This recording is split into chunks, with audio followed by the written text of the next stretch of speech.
So welcome, and welcome to our family out in this beautiful planet, who we pray is having a happy new you too. And to all of us here, so those of you out here we're all sharing together in this beautiful, beautiful day.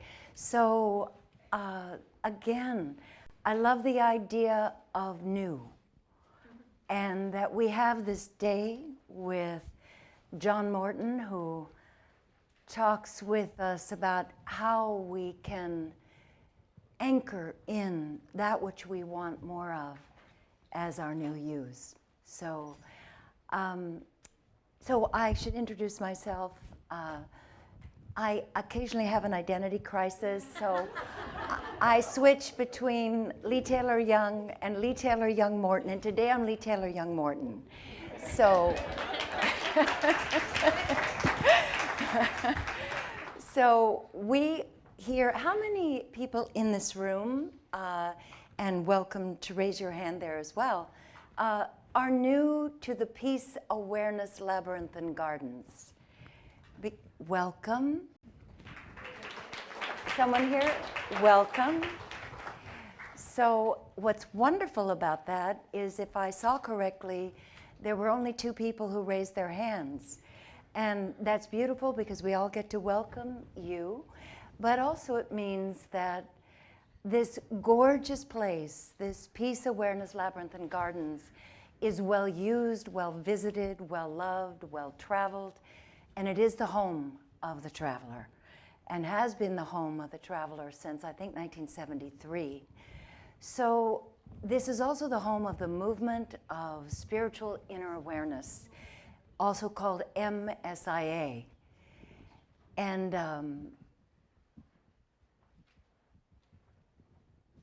MSIA was founded by John Morton, and he is the spiritual advisor of the movement of spiritual inner awareness. I say is, although he passed from this world last year, but his teachings and his presence, 2014, right, 2016. So he passed October 22nd, 2014. And I think any one of us here would say, his body passed, but his spirit is with us. And the spiritual director of the movement of spiritual inner awareness is John Morton, who is going to guide us in this beautiful day about resolution. What is resolution? So I have a few announcements. It's part of my job is to make announcements as graceful as possible, but they're very useful.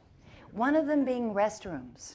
So for the 2 people who are new, they are back by the dining room and even at the end of the dining room. And I would like the people who are guides and assistants here today within the room, would you stand so we can know if we need something, who we talk to. So we have 2 here, and if anything is needed, please come to these people. So let's see. Okay, the agenda. So we're going to have our morning session will go to 12 noon. Then there will be a labyrinth walk, and it will be followed by brunch at 12:30, which is going to be most delicious, prepared with a lot of love. And you're welcome to visit the gardens after brunch if you like. The property or the gardens and the labyrinth will close at 2 p.m. So the only other thing I want to say is turn off it's not the only thing, but turn off your cell phones. Please do that. It's a gratitude if you would do that. And on your chairs, you have noted some flyers. I'll go over those with you later. But also on your chair are journals and pens. And I wanted to just give a little preamble to the workshop about journaling. John will probably be addressing this a little bit more about the power when one resolves a new path for ourselves, the power of writing something down. There are studies There's a book actually that's quite wonderful called Write It Down and Make It Happen, and it will happen. Let's consider that that's up to the highest good. But it's a great thing to do. So I encourage you, myself, it has been a great gift in my life to journal, but to write things down as I clarify my intention, knowing that as my intention clarifies, that God is meeting me there. And that as I step forward, God is meeting me. So always there's the highest good, but my clarity, my specificity about what it is that I would like as a creator with God to bring into manifestation for the highest good of all is very, very assisted by writing things down in a journal. And then you can always cross it off and rewrite. So I encourage you to use your journals today. Let's see. Oh, this is key for you online. Click on the button, and Julie, please correct me if I don't do this right. So our beautiful Julie Lurie over here, who runs the online world. Thank you, Julie. Thank you. Thank you. So out there, click on the button that says Labyrinth, and you'll get the Labyrinth diagram. Click on the button that says Journal for the online journal. And if you have any questions, please email msia1@gmail.com. I'm just going to say it again.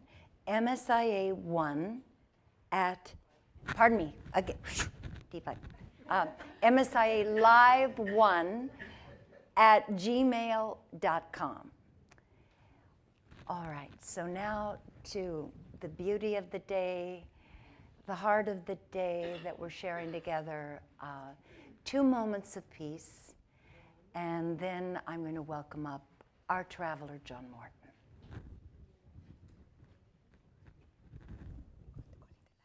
I'll do it when I get back.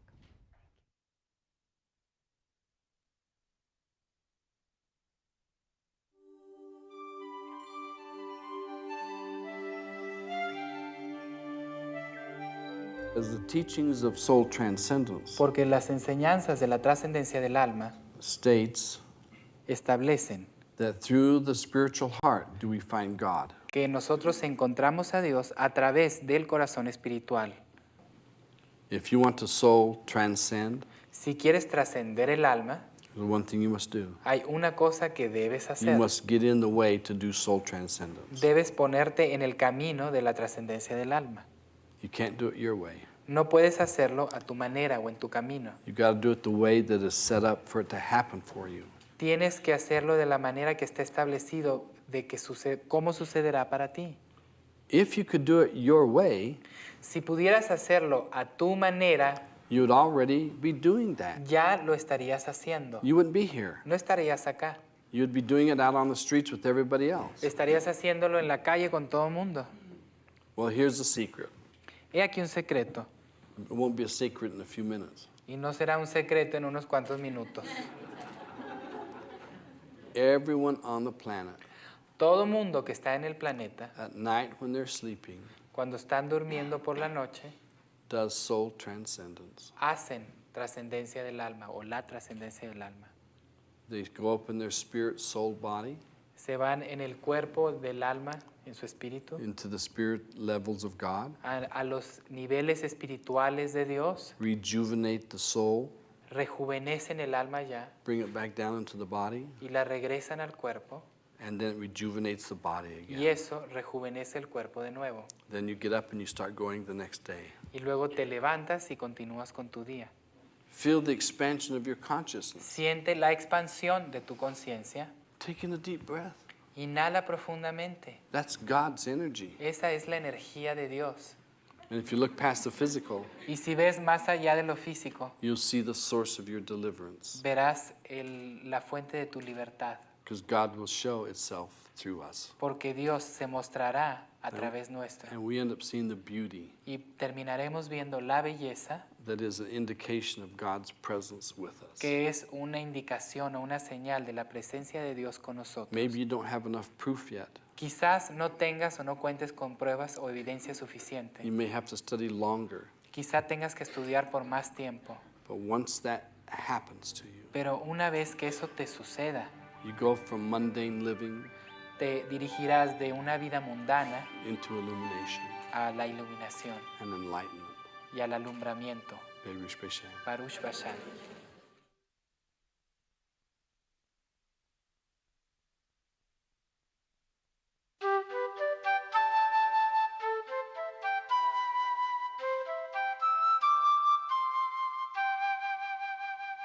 And over 25 some years of doing seminars, people have had this experience many times of leaving a seminar and riding home in the car, talk about what they heard, and nobody else heard that being said. And then they get the tape, and it wasn't on the tape. And they write to me, and I say, yes, that was said, but it was not said physically. Then they get discourses, and they read the discourses. And then they tell somebody what's on a certain discourse, and they say, that isn't in that discourse. And they go, yes, it is. It's on page such and such. They go back to read it, and it isn't there, and they think I erased it. My job is soul transcendence, not erasing things out of discourses. My job has always been to remember you, that you are part of God and you are that extension of divine, and to keep you remembering yourself into that. And there's a real fundamental reason, if we just look at scientifically, just the physics of it.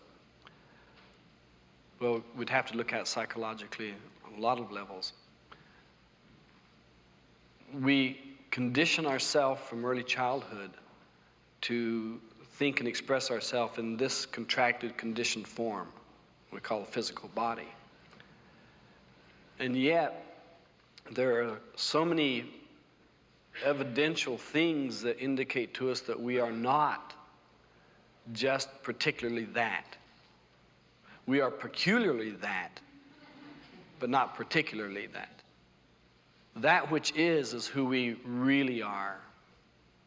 It's very, very difficult to tell you the magnificence of your beingness, and that this form that reflects light, called the physical body, is just a small percentage of who and what we are. And we start to rejoice in the wondrousness that we're part of a creation that is our own, that a God creator form that we're an extension of has that type of magnificence and knows all of us by our name and recognizes us as the divinity. Baruch Bashan. And now for one of the most sacred things that we do in MSIA. We call ourselves forward into the light of God. And for those of you who are new, I'm sure you're not new, and for those out there who may be new to this, we call it calling ourselves forward into the light. It's the light of the Holy Spirit. And the Holy Spirit, the light, is that direct radiation of God. When we call ourselves forward, we come into oneness.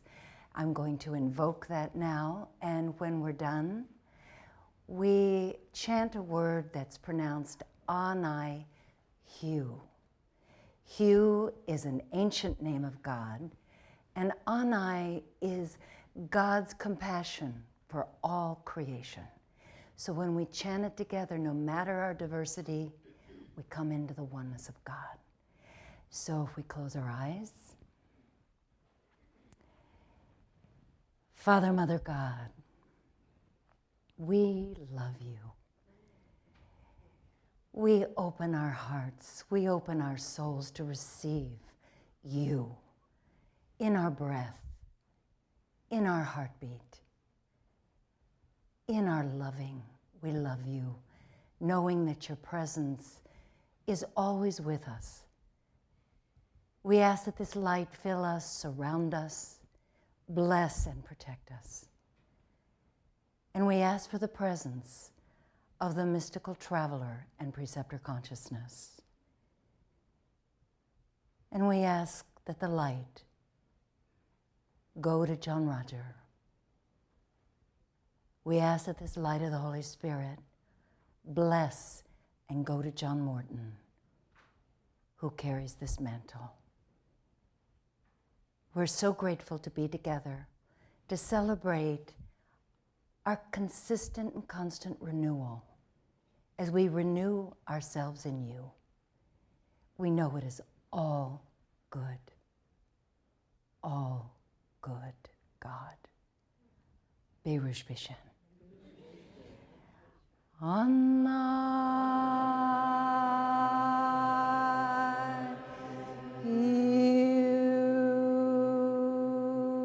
you, Anna,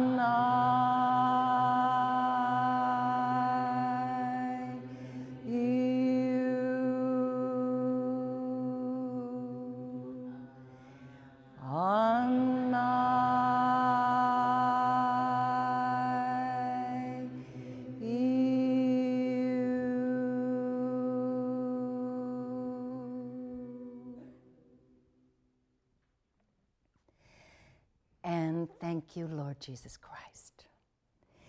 So we have the blessing of John Morton being with us for his constancy with us. I know nothing less. We're so blessed to have you, John, and help us be new. Welcome.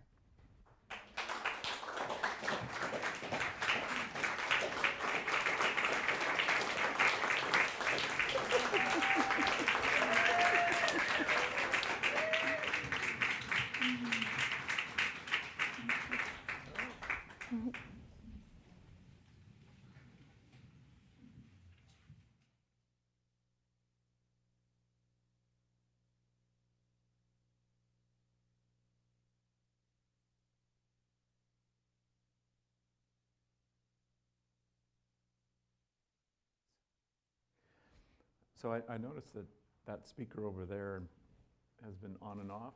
Is that right? Yes, it is. That's the current state of it. Okay.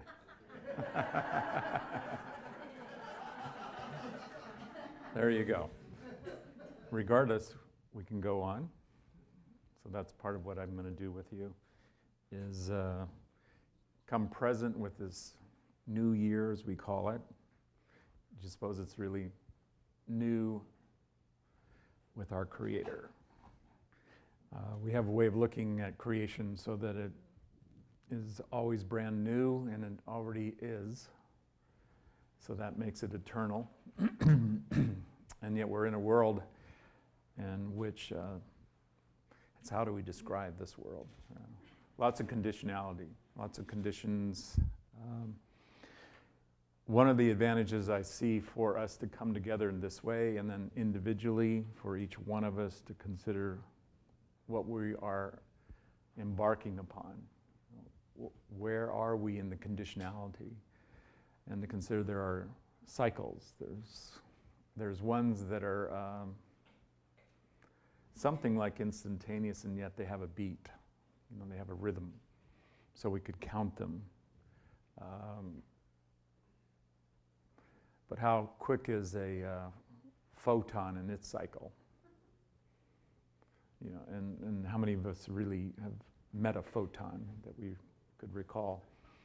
And yet, whatever that is being referred to is in our presence and moving in its cycle. So we're doing something called a new year, and so it's personal to this world, it's personal to our life in this world, and that's something we're all sharing. And then in the world cycle, there's things that work like beginnings and endings, and I think it's very practical for us to consider how it works, and so we can cooperate with the new beginning, and also that we're in an ending. Those of you who were here on, well, I'll call it New Year's Eve because I was going to say whenever that was, with the Sacred Tones workshop that Paul Kay conducted. You know, that was in some ways helping us to be conscious of an ending, a completion. I like to look at it that way. Even if we aren't aware of the completion, it's over. There's a part of the Jewish New Year, and I'm not really an expert, but I love what I know about it. And it, you know, it has a cycle in which we need to let go. It's put forth as a requirement. Like, even if you don't let go, you need to let go. You need to release whatever are your debts and work that out. And there's a 10-day period. I think that one starts with Rosh Hashanah, if I have that correct. And it comes into Yom Kippur. And it's a timing like, okay, you've got now 10 days and counting, like 10, 9, 8. Work this out. Don't carry this into the new year. Let it go. I also love the reference that we have with Lot and his family, particularly his wife, you know, leaving Sodom and Gomorrah.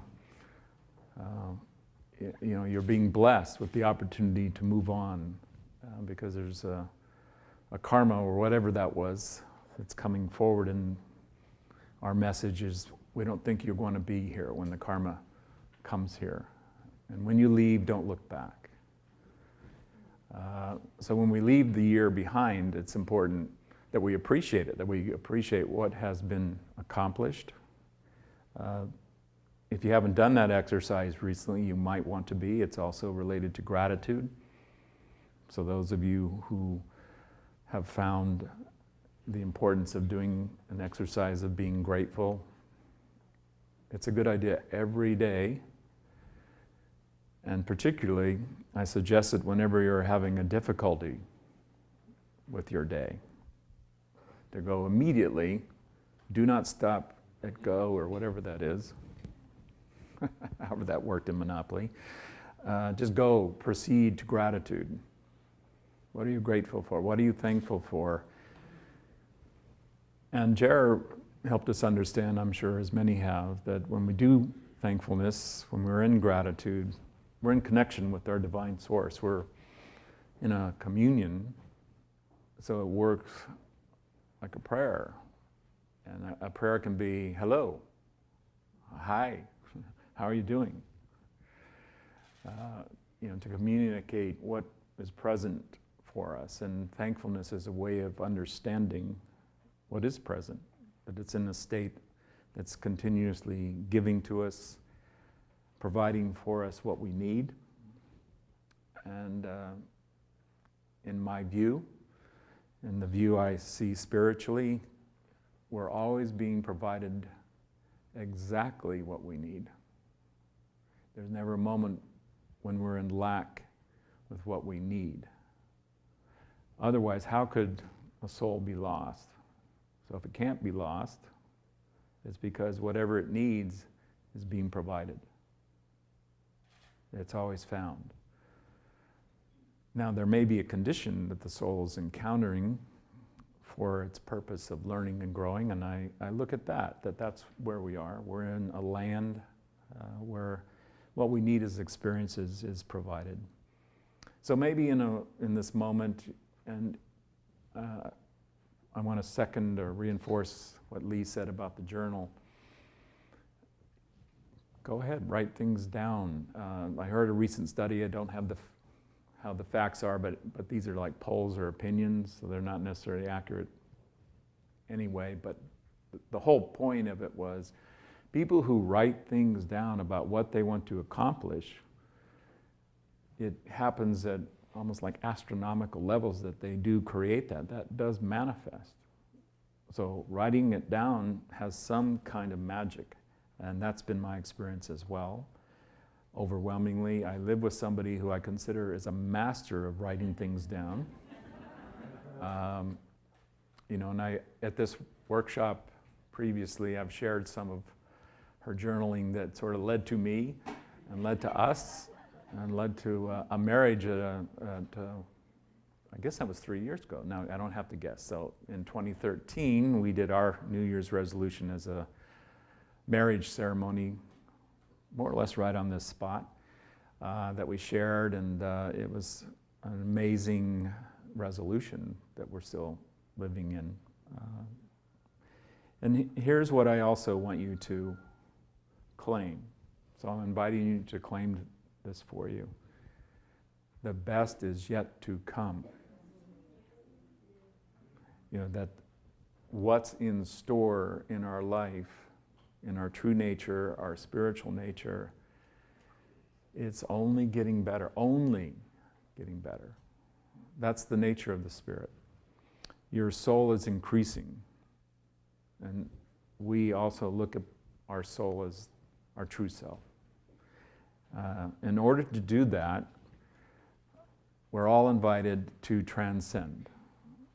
We're all invited to move beyond the limitations, the conditionality of the lower nature. And we've been through this, those of you who are familiar with MSIA, seems like ad infinitum. We just talk about the physical nature, the astral nature, which would also be with the imaginative, the causal nature that is the emotional, the mental nature, the etheric nature that is our unconscious. All of that is in the conditioned state and also bringing us what we need as experience, what we need to overcome. So we can transcend that. I heard John Roger telling us today in what we shared from his words, that this is a movement of soul transcendence. It's a movement of spiritual awareness as a process, an ongoing process, meaning it never stops. Meaning also we're all in it. So it's not really an organization, although we are organized practically. For those of you who are coming into this and still wondering, what is this? I have that wonder myself. But it is something we take advantage of. So take advantage of it today, that you're claiming yourself into your spiritual nature, as John Roger said as his job, which is my job, to remember you into your spiritual nature, to help you, to have somebody go, and you go, what'd you do that for? Wake you up. Kiss you on your forehead. And, in the spirit, when we understand what it is, we get kissed all over, wherever it is. When we understand that. So if we don't understand that, that's an invitation to let go, to release. So we come into the completion with what has been, what is now past, what is in good riddance. What did I say the other day? Stupid, be gone. Among other things. There are lots of ways to go about that, and maybe you have those. Sometimes they come into traditions, they come into maybe things we would call superstitions. Like if we throw salt over this shoulder, somehow it takes with it as it goes into some grounding exercise what we no longer need. However it works. I just consider that we have that as an intention, because that intention is already with us in our divine nature. It's a continual exercise. Thank God, God created breathing, because that's a movement in and of itself. We need to breathe, and we need to take in the life force, and we need to, in a way, release it, to give it back out. That we realize we are a creator who gives creatively. We give life. So consider that you've been chosen to continue in this next round. Let's call it 2016 to be practical. You've been chosen. Just as an example, I'd like to use these concrete kinds of examples. Maybe you heard this by now. Natalie Cole, Nat King Cole's daughter, didn't quite make it into this round.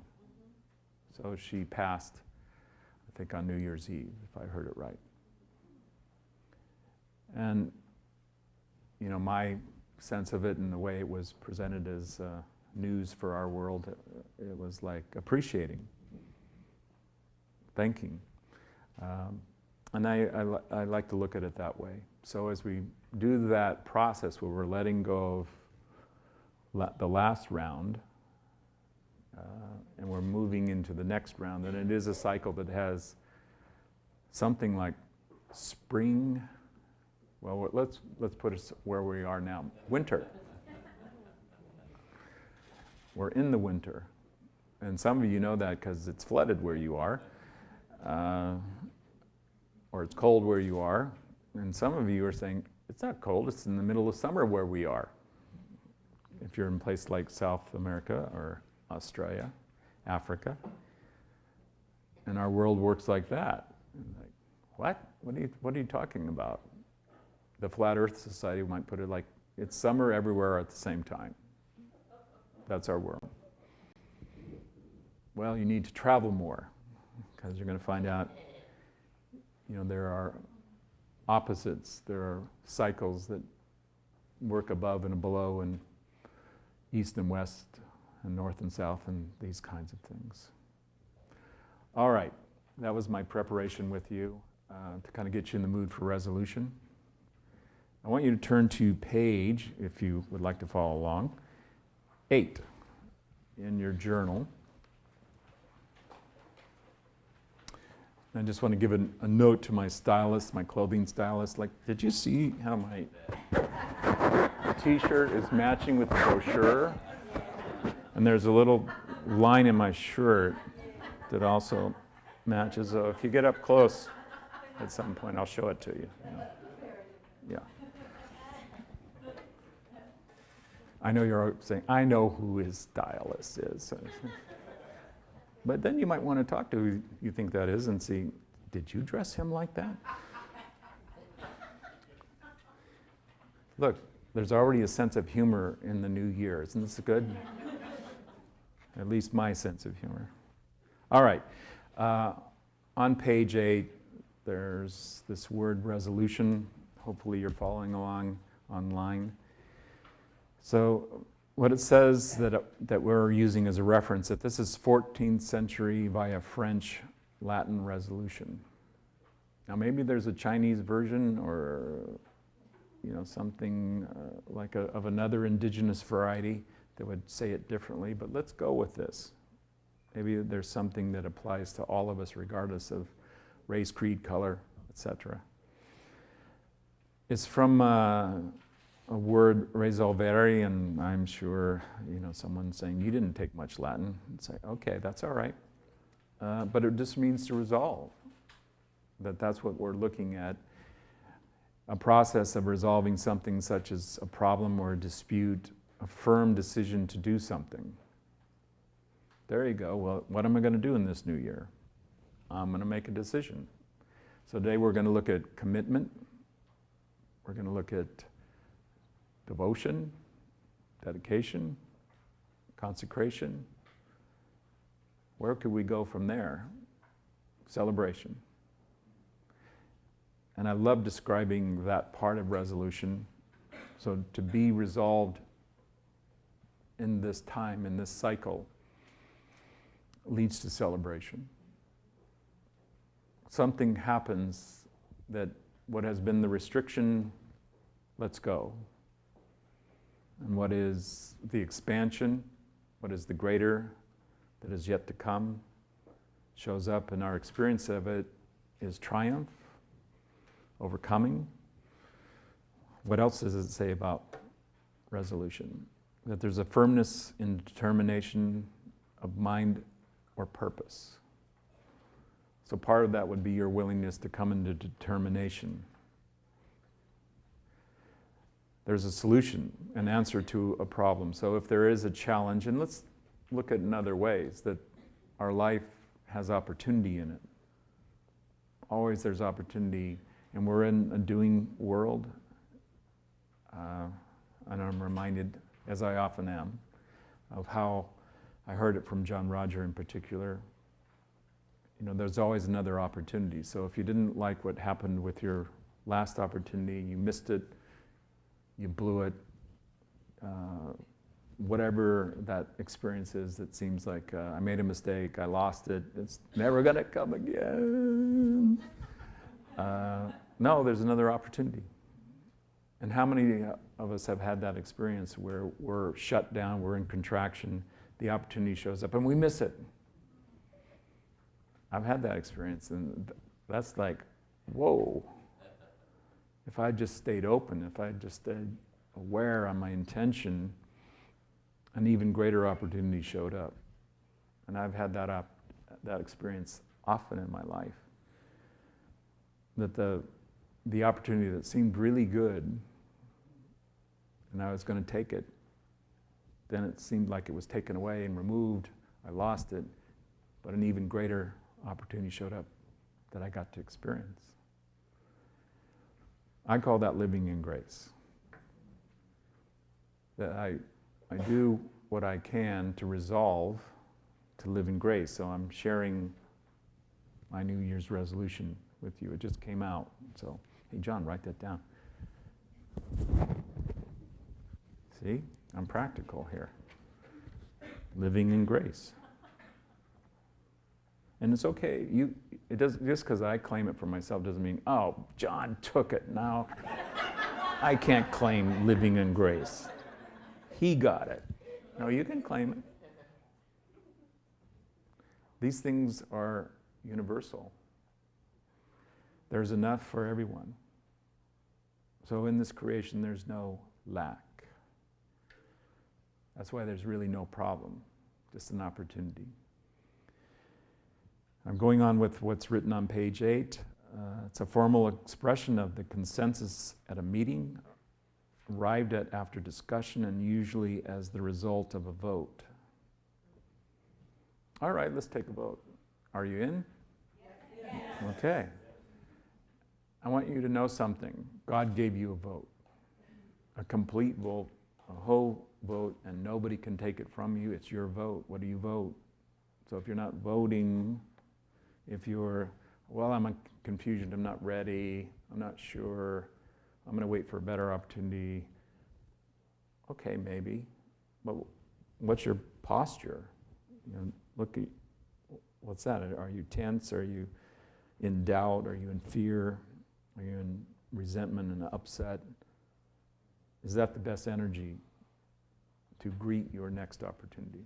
So you might want to let go of the things that are unnecessary restrictions. They're often called judgment. If you just use that word to let go of judgment, you may find that's like the only one you really need to do. But there is an experiential aspect of when you've done it, you're in a relaxed state. So let me offer that to you so that if you really are in resolution, if you really are letting go, you're in a relaxed that's also open. So you're in a place of okay. It's also called acceptance. I receive.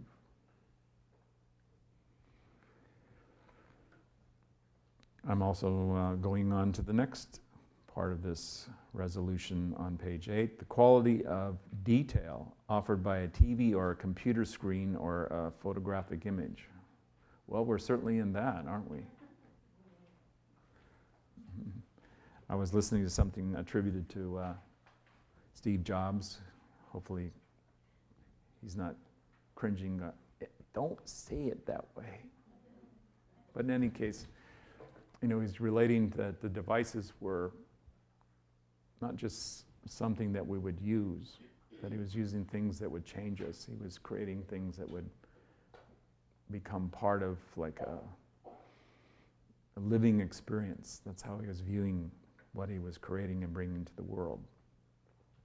So let's consider that whatever we're using, whatever device is in our life, you know, and then that could be things like people, that we can treat people like things. Now I'm remembering Jar. And, you know, it's in a seminar, so it's there. Somewhere you could hear him saying it. You know, people are more important than things. You know, sometimes I take things like objects off chairs and I announce to whoever's around, chairs are for people. And then I thought, sometimes it's like, you're odd or you're weird. But I have some place in me that wants to keep that awareness up, that there's a presence in people that we call an individualized soul. Not that soul isn't in everything in all of God's creation, but to understand that it's been placed as a sacred advent into the human condition. So if you're answering that you are a human being, then just go ahead and claim that you have been chosen to individualize God's presence as an expression into this world. And that with that you use everything for your upliftment, your learning and your growth, that you claim that. I'm writing it down. If I can, I put the pen right here. And let's say, I'm also claiming I'm smart enough, if I just put down use everything, I know what that means. So I'm simplifying it. So I don't have to remember and recite the ground rule, but I think most of you recognize, oh, that's one of the ground rules that John Roger issued to us long, long ago. That it's in all of his works, along with take care of yourself and don't hurt yourself. I'm writing that down too. Well, it's like, John, don't you know about taking care of yourself by now? I go, I do. So I'm writing it as take care of myself so I can take care of others.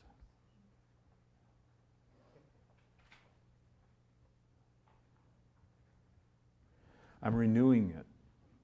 I'm bringing this into the new year. So I'm, at the top of the page I put 2016. So if everybody, one of those, what are they called? Not anthropologists, archaeologists, thank you. They came along and they go, yes, we're verifying that is John Morton's writing. And the ink is telling us it was about 2016. So what was he saying? He's saying, living in grace, use everything, take care of myself so I can take care of others. Well, at least that's what he was focusing on, or at least he wanted to focus on that. Let's consider that it was personal. It was something he was choosing, he was committing, placing devotion, dedication, consecration. Another part of the resolution definition for us. Separation into constituent parts. Okay, what does that mean? The process or act of separating something such as a chemical compound or a source of light into its constituent parts. I still don't know what you're talking about. But it sounds nice. Okay, like molecules? Maybe more like atoms? Okay. Yeah, well, all right. A source of light. A chemical compound or a source of light. I think I like that part. A source of light into its constituent parts. What are the constituent parts of light? I'm putting that out into my universe. So then I'm writing it down in my journal. What is light?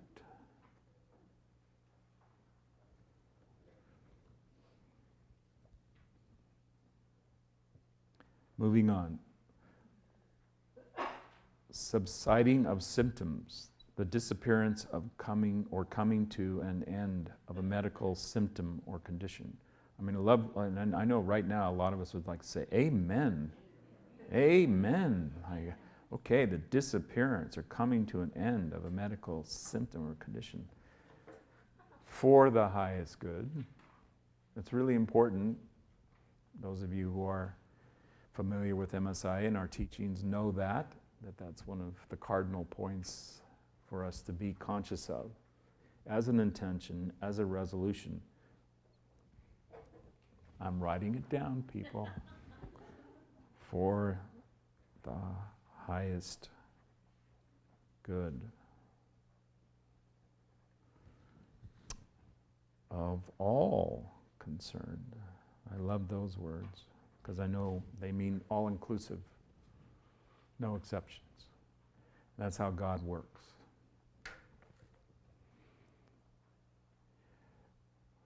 Next part of the definition, harmonic progression. What's that? The musical progression from a dissonant to a consonant chord or note.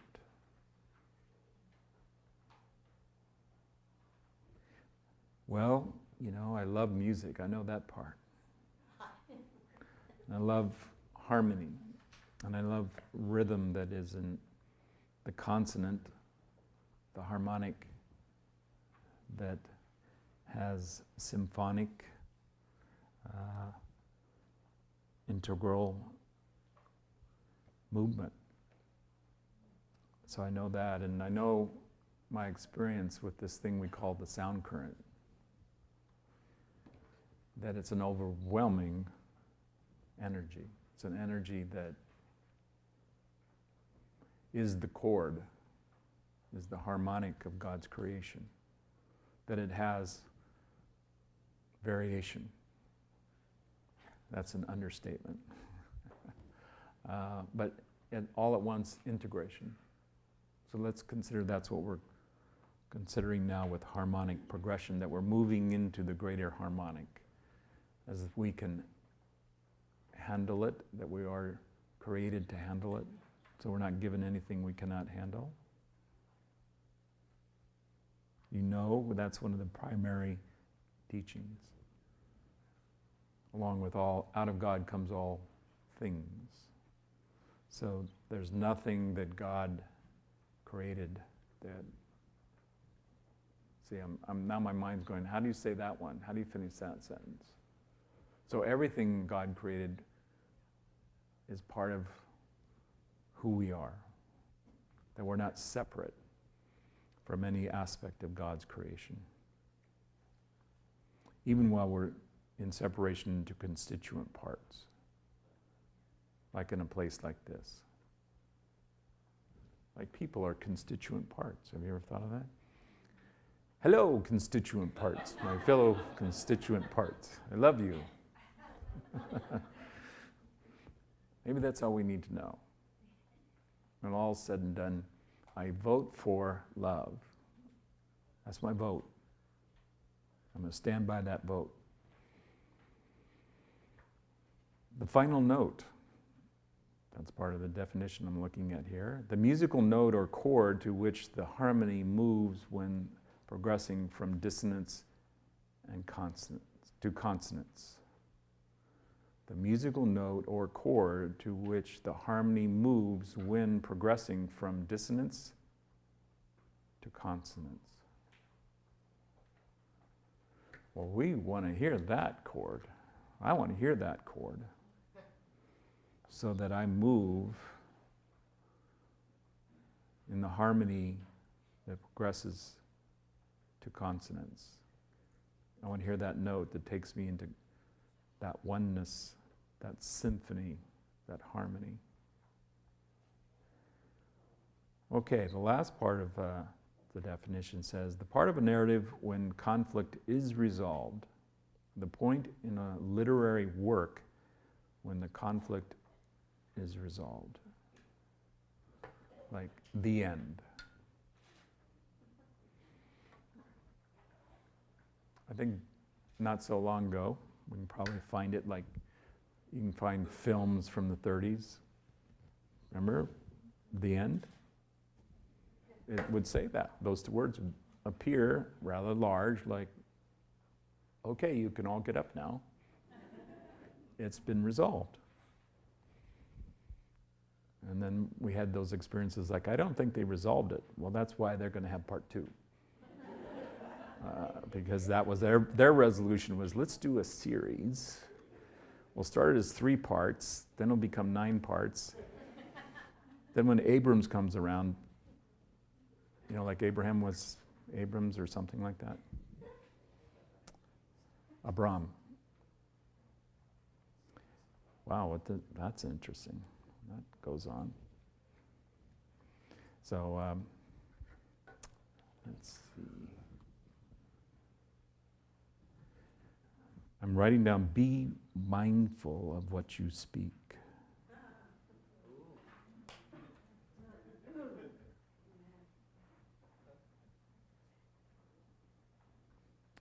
And now I'm hearing some words I heard from John Rogers. Speak kind words. I think it's a discourse. Okay. All right. So then we've gone through resolution, in case you were wondering.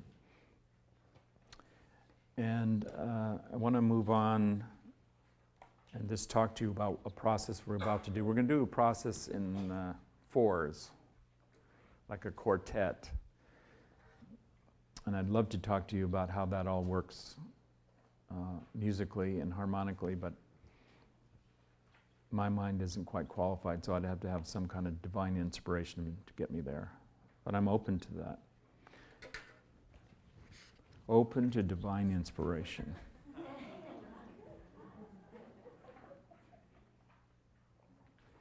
Inspiration.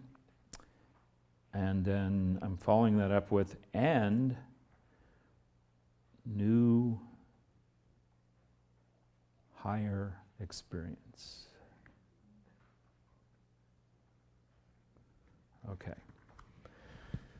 So we're going to do a process that involves partners, and however this works for you at home, I figure you'll figure that out. Maybe there are people you can do this with you, or you can do your constituent parts of yourself, the 4 parts.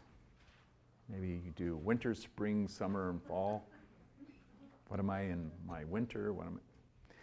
You'll figure it out. So I'm not going to spend much time with these words, but we'll go into a little bit of it, and there are some explanations like definitions in your booklet.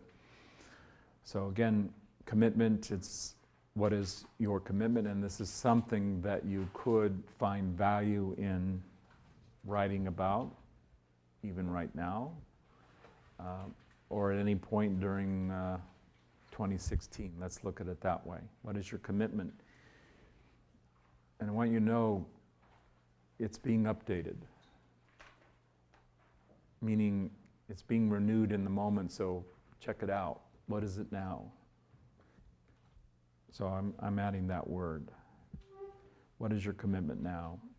So just a little definition to remind us about what this word means. Latin origin, bring together, plus mittere, to send. The act of committing, pledging, or engaging oneself. A pledge, promise, or obligation, engagement, involvement. So there's a lot of doing and moving forward here. So what are you resolved to commit, or what is your commitment to resolve? That's a way to look at it. Devotion. And what I'm experiencing as I do this is it's waking up in me. So I'm enjoying doing this process with you. I'm annotating it, I'm extemporizing it, I'm including you. Maybe some of you going, too much information, too much information. While that's going on, you might just be aware of your own reference point, so that indeed I am inviting you directly to come into your integrity, what's present for you in your devotion, from Latin volvere, to vow, the act of appropriating by vow, of dedicating by a solemn, formal act, of consecrating, to give up wholly, W-H-O-L-L-Y, which may also mean holy, H-O-L-Y, to direct the attention of, wholly or chiefly, a state of being devoted, ardent affection, zealous attachment, religious fervor, piety, also religious observance or worship, and exercise of prayer and praise.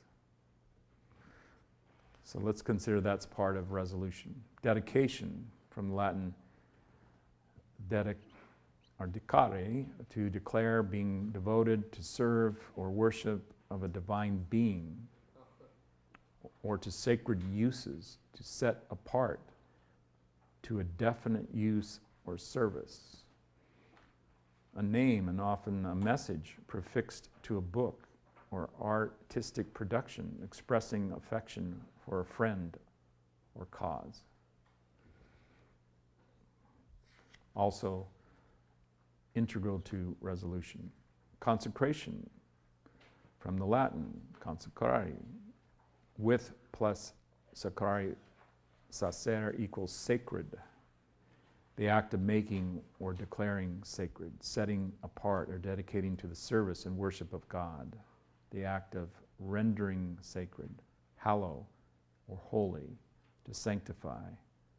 Ordinance to a sacred office. The act of giving the sacramental character of the Eucharistic elements of bread and wine, often referred to as communion. If you're familiar with that process, related to Jesus the Christ. Celebration, from the Latin, celebrare, celebrate, to frequent, celebrate, to observe or commemorate with ceremonies of respect, festivity or rejoicing, any joyous diversion. So if we don't like it, maybe we need a joyous diversion. Who's going to put the lampshade on? We need a joyous diversion. To perform a religious ceremony, to extol or praise, to make widely known, display. So it is to proclaim, it is to share. It is let it to be known. It's here it is, here I am. I'm claiming it. I have overcome. Thank God we are free at last. Okay. So let me tune in to the notes I have about our process we're about to do.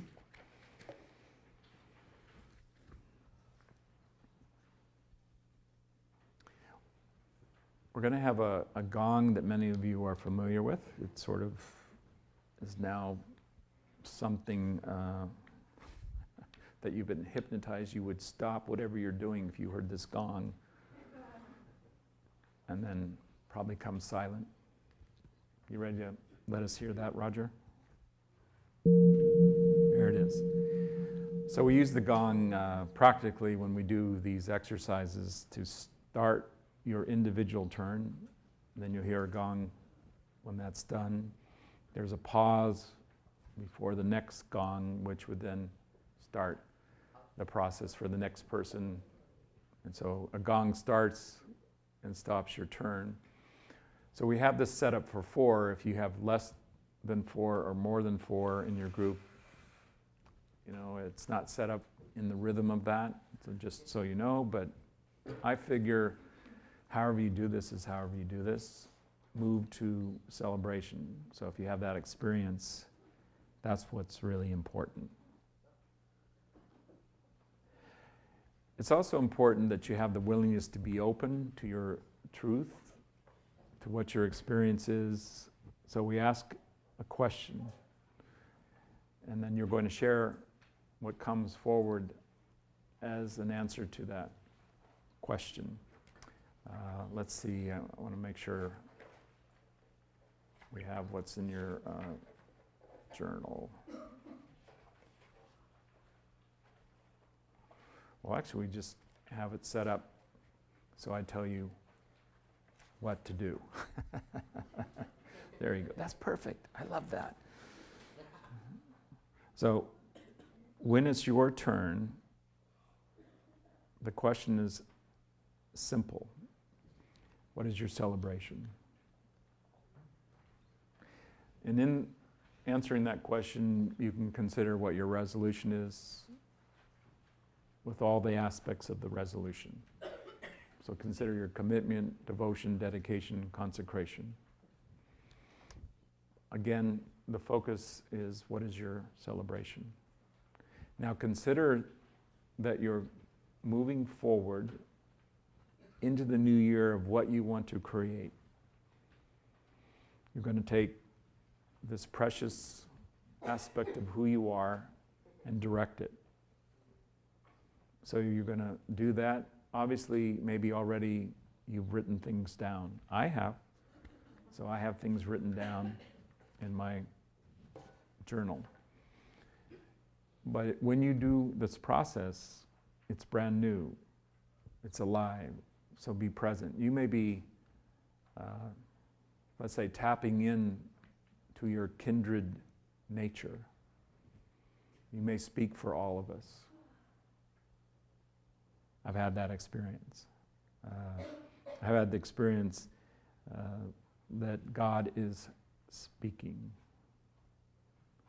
And there's a part of me that says, you dare to do that? And in my openness, yes.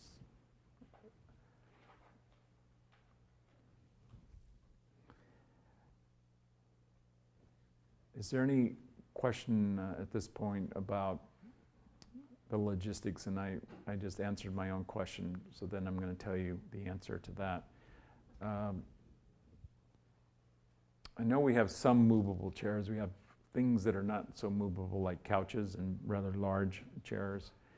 I just figure somehow with the ingenious nature in this room, we're going to figure it out. How could we do this process in fours? But you can move your chairs, so consider that that's there. Again, don't hurt yourself. So don't lift something your back doesn't want to take on without telling you you shouldn't have done that. So just move things that are easy to move as part of what I'm telling you. But go ahead and when it's time, you'll be able to set up foursomes. We'll call it that. Any other questions? Got one over here. Maybe just if it's a short one. Oh, there's a microphone right there. Go ahead. When you were talking about the definitions of resolution, and it talked about the, let's see, the consonant chord or the one with the light, the separation of constituent parts. I see it more as the constituent parts being your mind, body, and soul. Because you seemed kind of lost on it, and I was kind of being introverted. Knock yourself out, dear. Meaning, whatever is your experience, whatever comes forward for you, including what you think about other people and how you want to define that and cut it up and slice it up and parcel it and make it real in your mind or not, go for it. Like whatever comes forward in the process. However, we're not going to let anybody get hurt. So that's a however. But otherwise, go for it. And sometimes people do this in a very demonstrative way. It can become emotional, it can become loud. People are up on the rooftop. Believe it or not, we've had people up on the rooftop who we had to kind of restrain, if you will. But all part of experience in this world. So there's a practical part of it. But I really encourage you and all of you to trust your process, like whatever that is for you, and just share it. Another part of it is, how long does this go between the gongs? We're going to set it up about 4 minutes. You ready for that? Yeah, okay. So each of you will have about 4 minutes for your turn, and then there'll be 4 rounds for 4 partners. Anybody else have a question, concern about how we do this process? Before we begin, we're going to do an invocation, kind of a preparation inwardly. I'm going to help you with that. So listen for that. In other words, it's not time to begin. I will do that with you so we all begin more or less at once. All right, so find your 3 partners. Go ahead.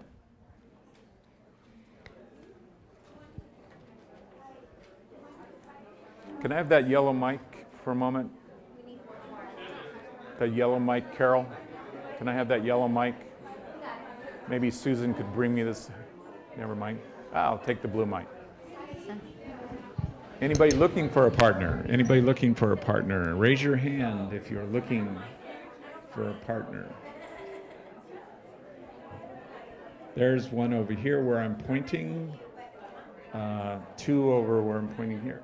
You two people, could you join those two people right over there? Or you need two right over there? Is that right? Could you join those folks over there who also need two people? That would mean you move your bodies. Do you still need a person over here? Okay, where I'm pointing, they need one assistant, so you're on. Help people find partners. So if you need partners, raise your hand. Raise your hand and be prepared to split up at this point. We need one person over here. I see one person over there. One person over there.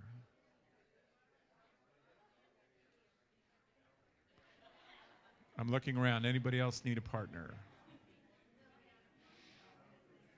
So Stu and Candace are looking for partners, maybe? Any assistance available? Jump in. That's a way to assist, participate. Okay.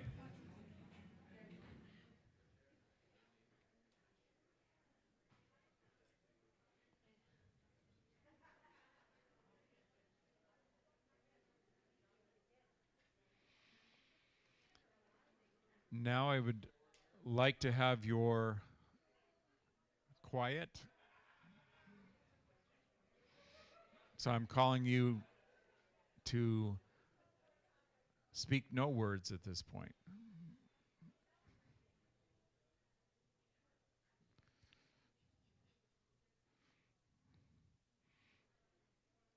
Okay, Jesu is looking for a partner. Say Jesu. Anybody need a partner? Over here. Hey, Jesu, up front, way up here.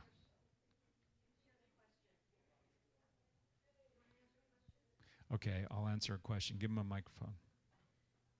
Hi, John. Just to be clear, the 4 minutes that we're spending per person, is that we start off with what is my celebration? And then do we answer the other questions in the sheet, or?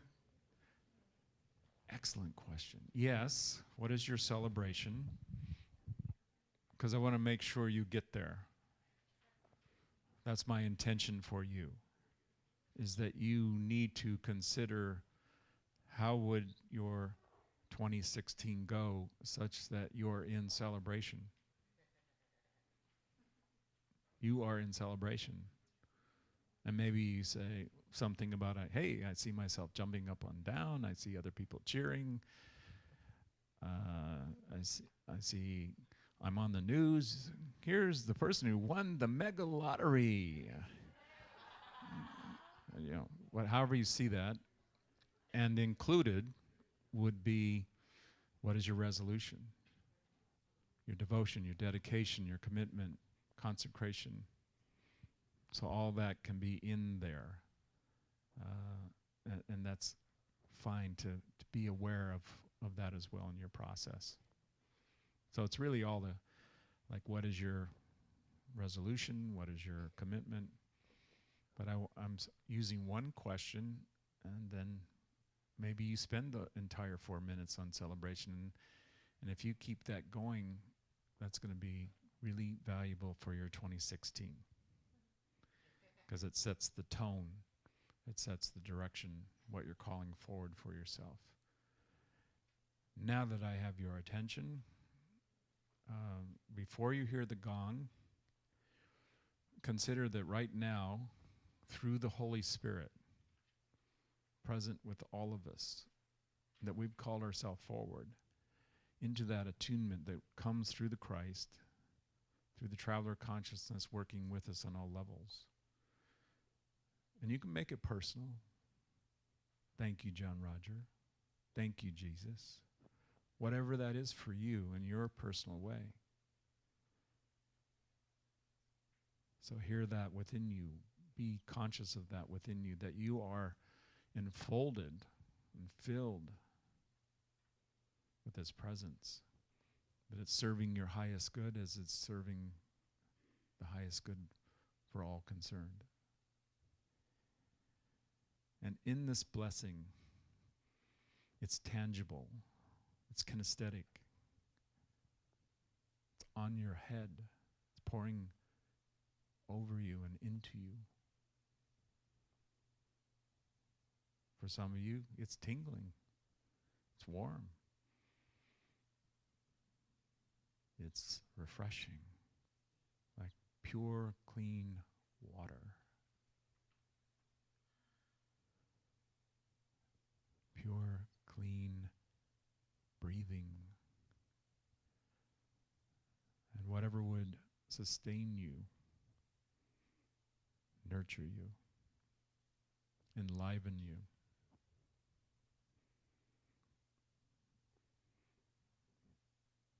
Be aware of the light present in your life now, all around, illuminating, radiating, sparkling, bright, clear. You can see as the Christ in you sees. Now in all the senses.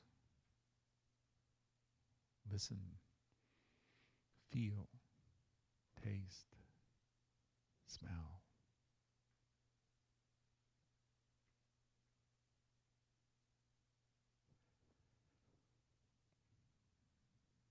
You are in your celebration. God blesses you, adores you, celebrates you. When you hear the gong, someone, it's your turn. When it's going to be the next turn, let's go to the right. So whoever's on the right will be next.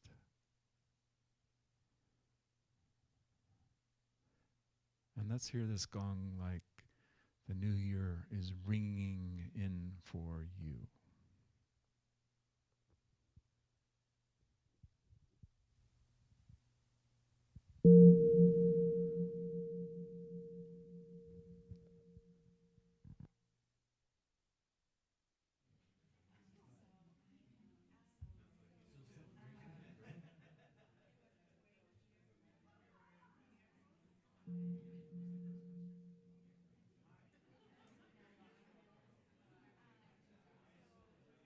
That's not the end of your turn. It's just some kind of...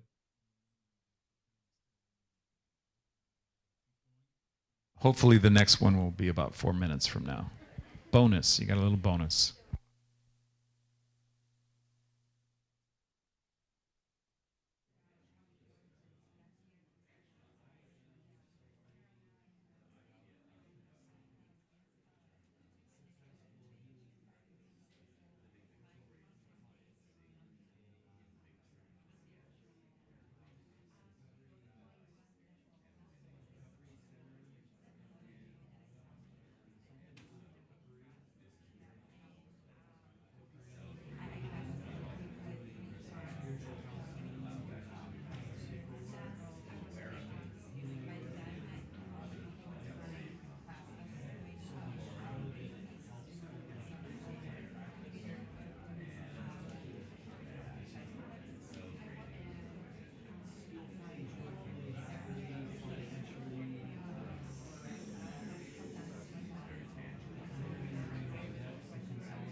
If you're counting, then we went through 4 rounds. And even if you're not counting, we went through 4 rounds.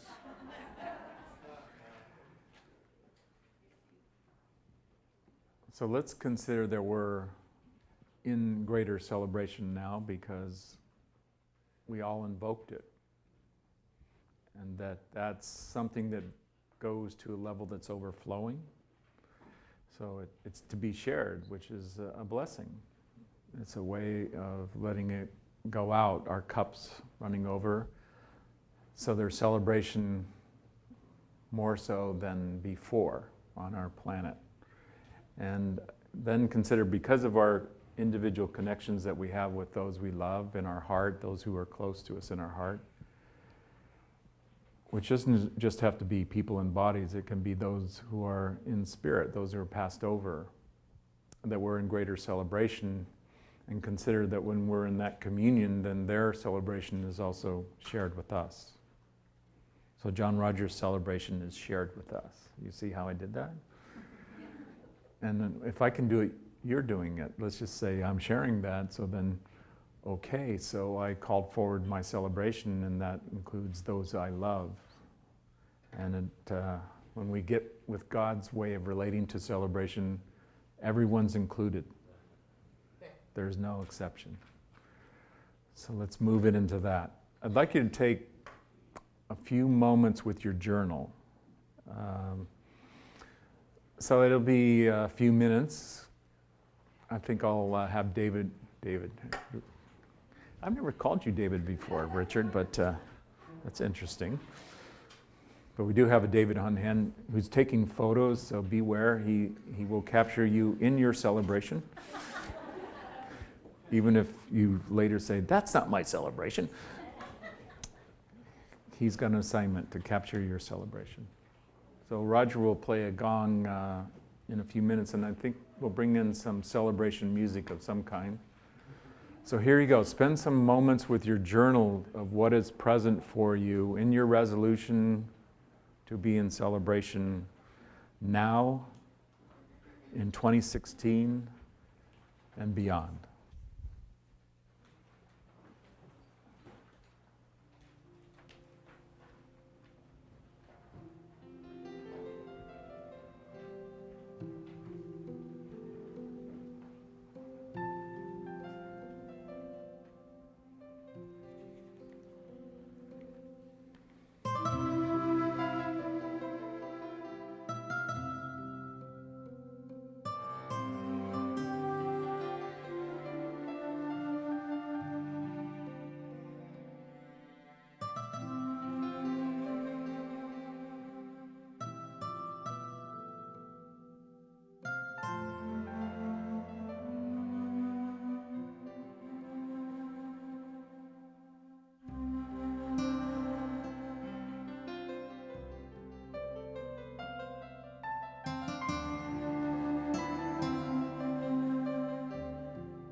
I want you to consider that you are active in your resolution for now and into 2016 and beyond, so that journaling becomes part of that. And let's just say that you would write things down that are important for you in your creation, in your commitment, in your celebration. And what I have observed with the master journalist Lee Taylor Young is that she does a lot of ripping up, which is a lot of, burning certain things, when that's called for, but mostly ripping things up and then restating it. So it does keep being updated. And then some things, like your sacred spiritual journal, that you would preserve that when you have experiences that are, let's say, beyond the mind, and that you have a moment of witnessing as best you can what those experiences are, that they would deliver ongoing inspiration to you, that you've had a moment of revelation, and that lasts an eternity. We have placed into your journals, and I'm just making sure with Julie that it's also available online, it's those, the journal insert called the inquiry process. There's a tab that says Handout, okay. So those of you online, it says handout. So Myrtle and Tim, if you're online with us, thank you for sending this a few days ago, and so we spontaneously decided to share it with you. And it's a woman, I'm not familiar with her, Cheryl Richardson. I'm told she's some kind of author, coach, speaker, TV personality, but I loved what she asked. In particular, what if the only resolution you made was to love yourself more? And then she has some other questions like, what needs have to be met in order for me to become an upgraded version of myself? What story or stories do I need to stop telling myself? Who do I need to forgive once and for all? So maybe you have some questions for your journal, for your commitment and resolution this year that you would also put and ask yourself, and these are already been handed to you. You don't have to ask yourself these questions, but they're the kind of questions I find are very reaching and awakening in my resolution to be the highest good, to be a great servant of the Lord, and these things are part of who I am in 2016 and beyond.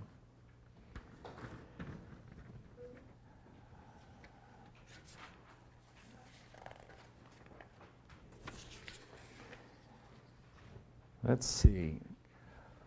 We have some more things for you, and I'm going to switch up the order a bit for those following along who have the format for this morning. One of the things we have for you is a beautiful labyrinth, but before I do that, I just want to point out, my internal artist says this was hand done. It's not a print job. Sung did it. So where are you, Sung? In the room? Yeah.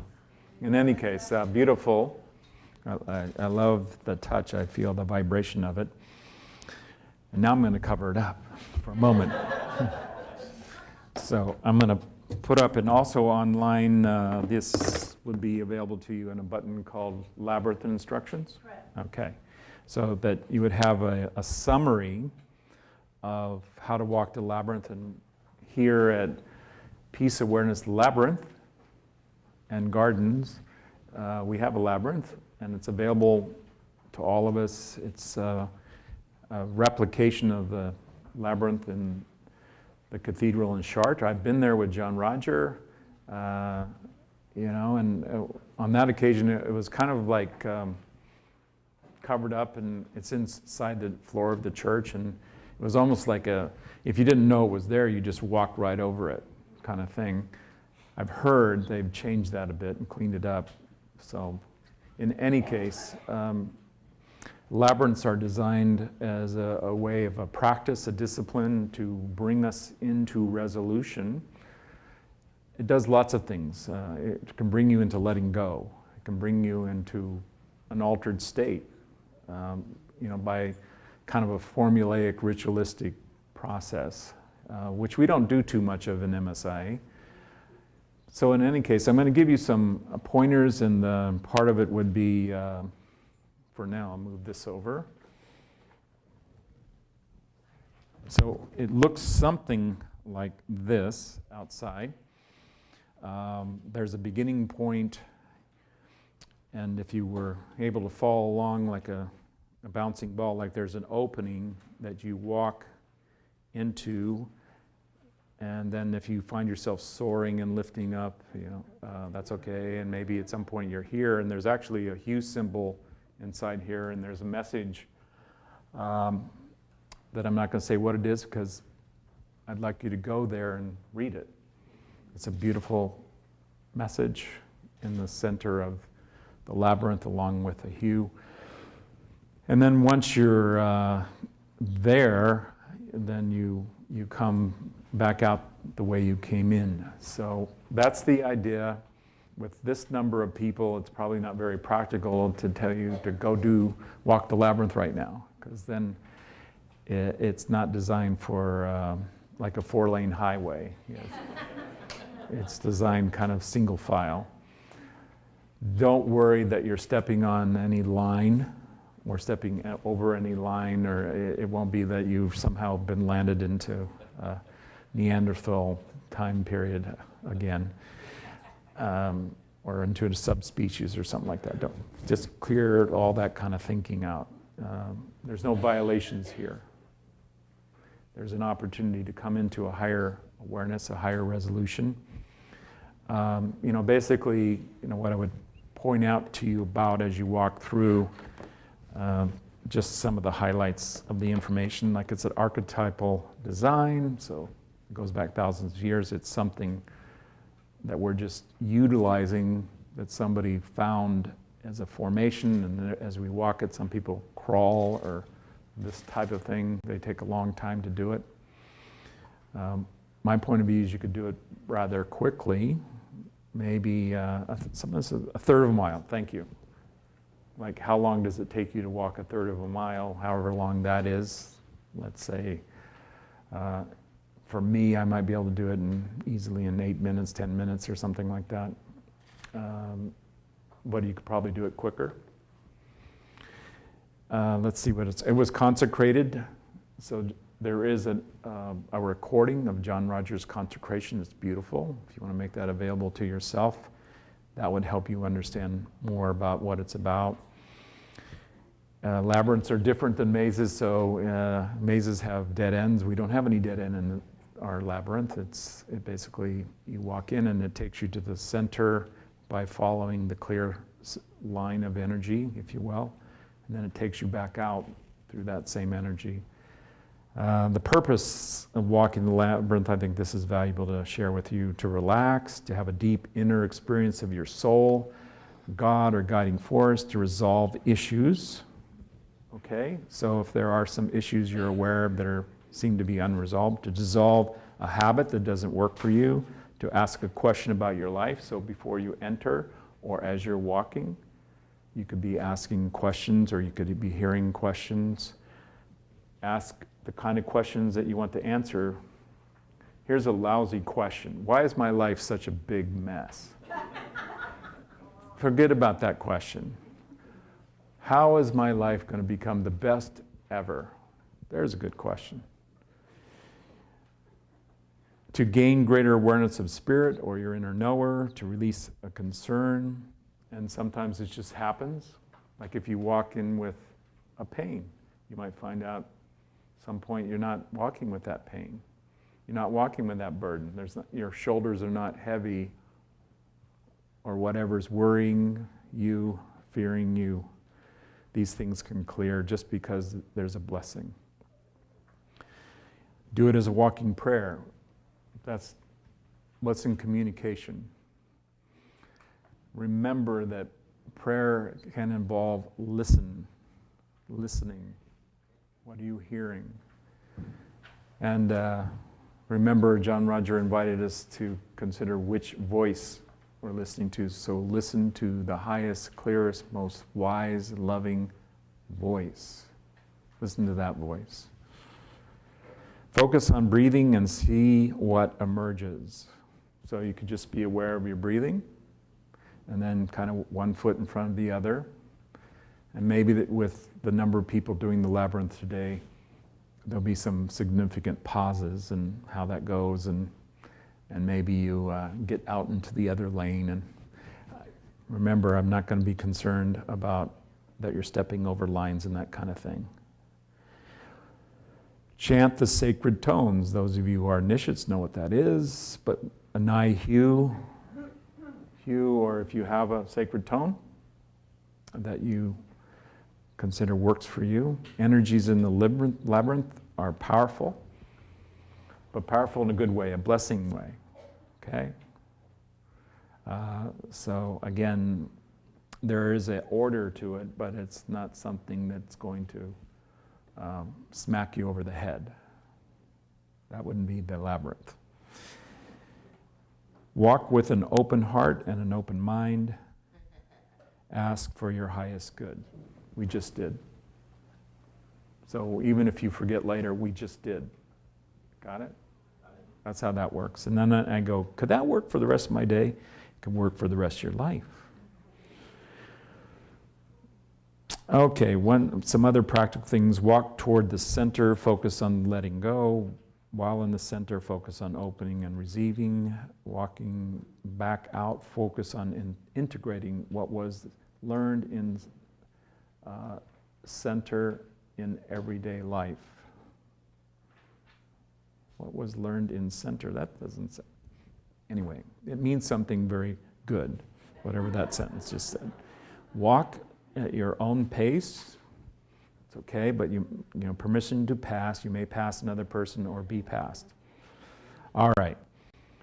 So there's the information I'm going to share with you about the Labyrinth.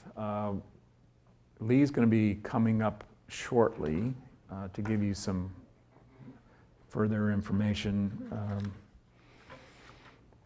Like after all this hard work you've done in the new year already, you have strawberries, blueberries, and pineapple awaiting you. Chicken quesadillas are prepared. And online, maybe there's some etheric version of this for you. There's a spinach omelet. There's mystical traveler tea on hand. So Lee will tell you some more about all of that. What I'm going to complete with, which is also initiate with the new year, resolve into the new year, is the blessing that is prepared for me through what God is manifesting and pouring forth, through its Holy Spirit in Christ, and through what we refer to as the traveler consciousness, working with us on all levels, including right here, right now. And that doesn't matter if it's at another time and space, because these things go through every condition. You don't have to do anything, as far as I'm concerned, to prepare for this blessing. Consider you're already prepared. But if in some way you want to adjust yourself, good and physically, so that even physically you're more open,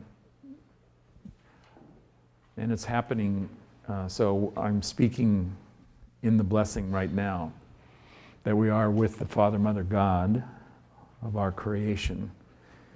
And in that awareness that comes more and more present for us as we tune in to that presence in the light, that we can be conscious inwardly and outwardly that there is light, that in this creation that was proclaimed of God. Let there be light. And so it is forevermore. And as we come awake in this new year, in this new cycle of our creation, let there be more light in this world. in our life in this world, that we are resolved to be instruments of that greater light, that we're in the consciousness of the beloved, that is the Christ, that we walk in this Christ awake in your purpose, Lord, that we become one with you in this purpose. Everything you have called us into is fully prepared. So we let go. We release what is no longer serving the highest good. We look upon our past from a place that is a pinnacle, so we can see it all as God sees it all. And see the response as a smile, the presence of great peace and joy and harmony. Not one thing has in any way compromised our perfection. So we're in great thanks. We're overcome that every moment of our existence has served our soul. That presence we know as who we are, as the divine creation.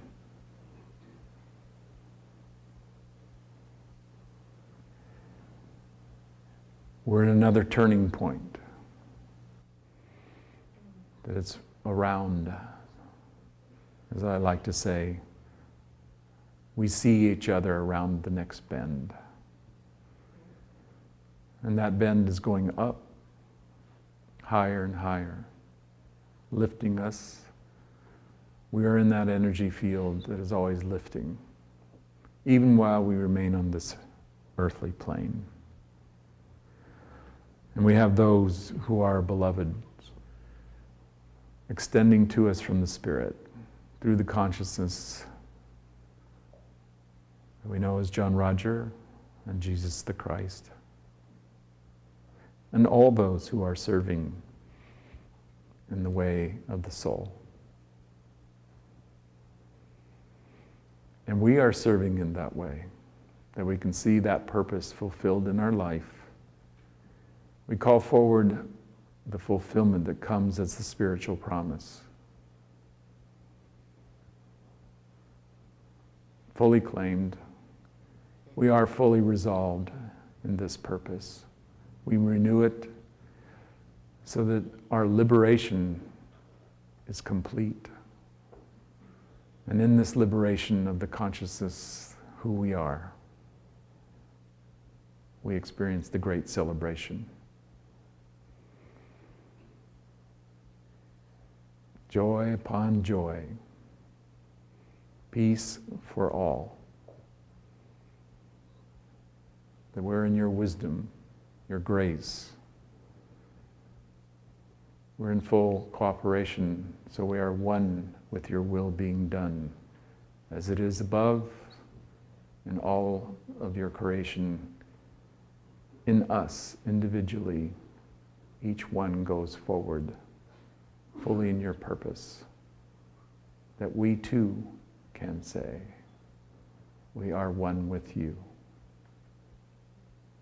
The bounty, the blessings are complete. Beirish Beishan.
take us around the bend. What's next? First of all, I thought it would be beautiful if in this energy we all send light in a moment of silence to these countries that are with us and attending this with us. Colombia, Mexico, Canada, Argentina, all of the US, no specificity, let's just consider it's this whole country. Spain, Australia, and the UK. God bless you. Thank you for being And with wherever us. else you are in the world. That's right. So all places in the All world are places. included in this. Thank you. So I wanted, as we go on our break, to let us know a few things. One is there'll be a table over by the stairs with study materials. And for those of you who are new and for those of you who are not, there's a free book called Journey of a Soul. It's just one of the most beautiful books that we share, and it is free. MSIA.org is our website. And we have a new one that's launching in March, hopefully, but you can go on MSIA.org and just have all kinds of information about the movement of spiritual inner awareness. And one of the most beautiful things we have is a prayer list where you can put a prayer for somebody on that.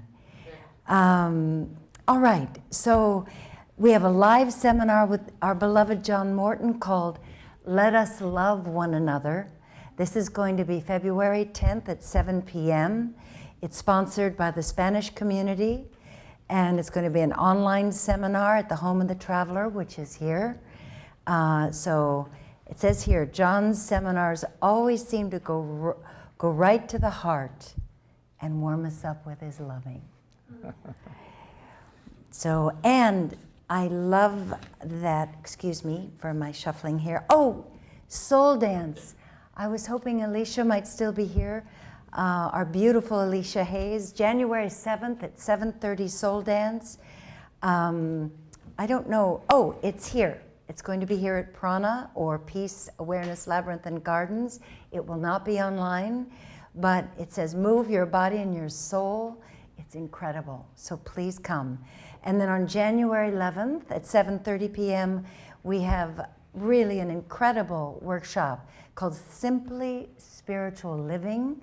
It's facilitated by Jackie Peterson, and it's about learning the practical keys for spiritual living and helping to align your life with your soul's purpose. All right, so now the most joyful part is the Labyrinth. So yes. We have copies of the guidelines for the Labyrinth book Okay. in English and Spanish. Okay, where can they find them? All the assistants have. So all of the assistants can pass out directions to the Labyrinth, its history, and how it works. And so we're going to have you enjoy the Labyrinth and the gardens. Now the dining room. And there's a part of this handout, the green one, inside, there's more information about the Labyrinth. So you'll see a lot of information in the flyers on your seat about the Labyrinth and the gardens. And the dining room will open at 12:30. It would be kind if you didn't go in before 12:30. We will let you know when brunch is served. We will be informing you in a lovely way. So if you need to use the bathroom, please use the dining room. Otherwise, 12:30 brunch. Well, have a happy 2016. Happy New You. We love you. Thank you. And God bless you. God bless you.